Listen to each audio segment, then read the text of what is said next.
রাজস্ব বিভাগের অটোমেশন, পরামর্শ, উদ্যোগ আর কার্যকর সিদ্ধান্তের অভাবে পেরিয়েছে প্রায় এক যুগ। পরিবর্তন হয়েছে জাতীয় রাজস্ব বোর্ড এনবিআর এর একাধিক চেয়ারম্যান, তবে পূর্ণাঙ্গ অটোমেশন ব্যবস্থা দৃশ্যমান করতে পারছে না সংস্থাটি। ব্যবসায়ীরা মনে করেন রাজস্ব সিস্টেমকে স্বচ্ছ করতে প্রয়োজন রাজনৈতিক সরকারের শক্ত পদক্ষেপ। ভ্যাটের ব্যাপারে গবেষণা করে ভ্যাটকে যদি একদম করা হয়, টোটালি ডিজিটাইজ করা হয়, আমার বিশ্বাস তাতে অনেক ভালো ফল হবে।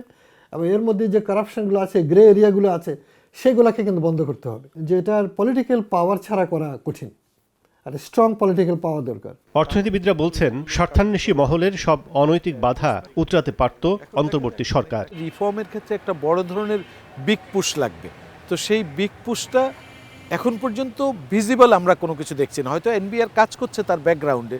এই সরকারের আমলে, অন্তর্বর্তীকালীন সরকার যেহেতু এখন কোনো রাজনৈতিক প্রভাব নাই, এই ক্ষেত্রে অনেকগুলো রিফর্ম করে বাস্তবায়নের দিকে যাওয়ার একটা সুযোগ ছিল, কিন্তু সেটা আসলে আমরা এখন পর্যন্ত ভিজিবল কোনো কিছু দেখছি না। বর্তমানে অনলাইনে রিটার্ন ও ভ্যাট চালান দিতে পারছেন করদাতারা। স্বয়ংক্রিয় হয়েছে বন্ড ব্যবস্থাপনা, তবে প্রতিষ্ঠান ও ব্যক্তির সঙ্গে লেনদেন সহ সব কম্পোনেন্ট পেপারলেস করতে চায় এনবিআর। সে লক্ষ্যে হাজার কোটি টাকার প্রকল্প নিলেও প্রক্রিয়া শুরু করেনি সংস্থাটি। নতুন একটা প্রজেক্ট আমরা হাতে নিয়েছি, যেটা অ্যাপ্রুভ করেছে আমাদের প্ল্যানিং কমিশন থেকে, কিন্তু এখন পর্যন্ত প্রসেসটা শুরু হয়নি। লম্বা সময় লাগবে হয়তো, কিন্তু আমরা কম্প্রিহেন্সিভ একটা অটোমেশন চাই। গভর্নমেন্টের অন্য সকল অটোমেটেড সিস্টেমের সাথে আমরা লিঙ্কড হতে চাই, ইন্টারঅপারেবল হতে চাই, যাতে করে আমাদের এটা সুফল সেটা আমরা সরাসরি পেতে পারি। দেশের জিডিপির অনুপাতে রাজস্ব আয় বাড়াতে নানা পরামর্শের পাশাপাশি অনিয়ম বন্ধে অটোমেশনে ঋণ দিচ্ছে বিশ্বব্যাংক। তবে এনবিআর সূত্র বলছে